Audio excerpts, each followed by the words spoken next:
Hi, welcome back.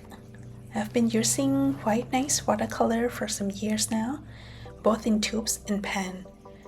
So today I would like to share my thought about them for you. So let's get started. Currently I have two pen sets here. The first one is limited edition Botanical Set and the other one is Granulation and Natural Earth Set. In general, I do like the plastic box for travel sets because it's lightweight and easy to carry around with me. The sets come with plenty of mixing space and a slot to hold one brush, but they don't include a brush in the set, so I bought Van Gogh travel brushes for myself and it fits perfectly fine here. The box itself is sturdy, easy to open and close without worrying about the pens falling out. However, the size of the white nice pen isn't the same as the standard full pen from other brands, so you can just swap in pens from other brands into these boxes. There's this one drawback I have noticed.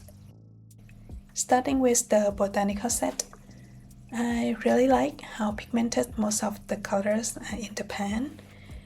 There's only one color that feels a bit weak, to me at least, which is PY43 Ochre Light. I had to dig into it quite a few times to load enough pigment. That said, I do like the final look of the colors on paper. Other than that, the rest perform beautifully. I also really enjoy the color selection in this set. It includes both warm and cool primary colors, plus a heavier focus on orange, pinks, and purple. This is quite perfectly for the flower painting, if it's your style. The green in this set is PG8, which is a single pigment. Its light fade rating is a bit lower compared to other colors in the set, but still, I do like it a lot. It's very pigmented and honestly, the strongest green I own from the white nice line. So mainly I use this green in my sketchbook where the work won't be exposed to light too often, and that's worked fine for me. If I have to choose my favorite paints from this set, it would be the blue, these two blue. The first one, PB29 Ultramarine Deep, and another one is Bright Blue, PB153. And also I like PG8, the green one as well. They are bright, colorful, and works well with the subject that I like to paint. As you can see here, which is the sketchbook of mine, I paint all the seascape and also trees.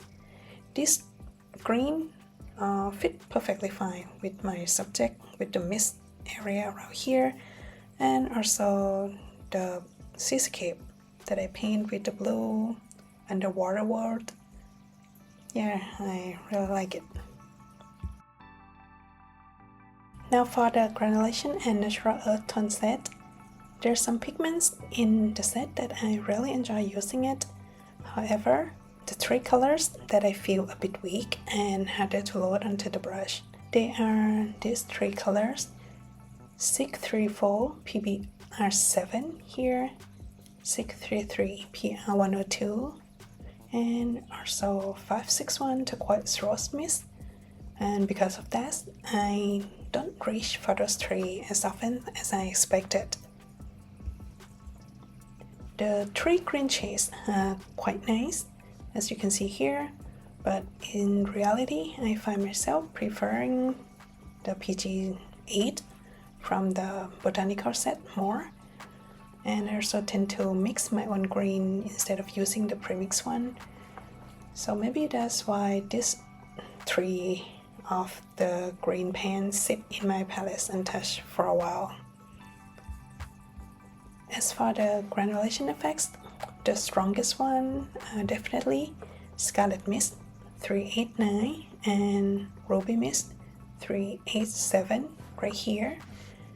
You can see that the pigment particle settle heavily to the paper texture and create beautifully granulation effects around here. These two are quite similar, though the difference is mostly in the undertone. Scarlet Mist lean more orange and red, whereas Ruby Mist has more of pinkish red tone. For the Rose Mist 382 right here, the name is Rose, but it's not that so pinkish, but the mask tone is more purple. So it shows the clear granulation, but to be honest, I don't reach for it that often. It might just be because I don't paint the purple shades very frequently. Overall, I find this is quite practical and very easy to use, especially for architectural subjects.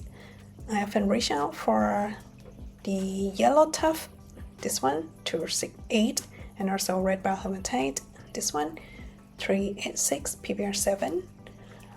I would like to say that I sometimes use this PBR7 as a substitute for burnt sienna. I can feel that it's comparable. For example, with my painting, this is the Sicilienhof in Berlin, Germany. I paint the roof mainly with this set, with the mix between this red brown hematite PBR7 and a touch of the sepia, and also a little touch from Grey Rose Mist 832 in this set. The granulation effects shows up very beautifully here. So now let's talk about the tubes. I also own several White Nights tubes. One thing to note, that this brand contains honey in the binder, so the tube paints tend to stay soft for quite a while. If you squeeze them into pans, you might need to give them extra time to dry before using them. When buying this tube, I usually choose only the 3-star light fast color to make sure that my painting won't fade too quickly. Here's my full color charge, but in this charge I combine both tube and pan's color. I marked the tube color with the T on the top right corner, just for my quick reference. So, pigment chart from the White Nights that I have is inside these 2 pages. What I really like about the White Nights paint is how vibrant they are, especially considering the price point. They are very worth trying. Right here is the quinacridone colors. The quinacridone colors I have are absolutely adorable, so vibrant and juicy. I really like it. In general, I really love all the blues I bought from the tube form. They look deep and punchy. The 2 most interesting blue-green shades for me, aquamarine navel and also turquoise blue. As you can see here, aquamarine navel is actually mixed from PB29 and PG7. You could mix this by yourself, of course, but since I paint a lot of the seascape, and having it as a pre-mixed color, as a convenient one, as a base color, feel a little bit easy for me. And the turquoise blue here, which is mixed from PB15-3 and PG7, is also lovely, especially if you paint blue-green subject often, like I do. I would recommend it.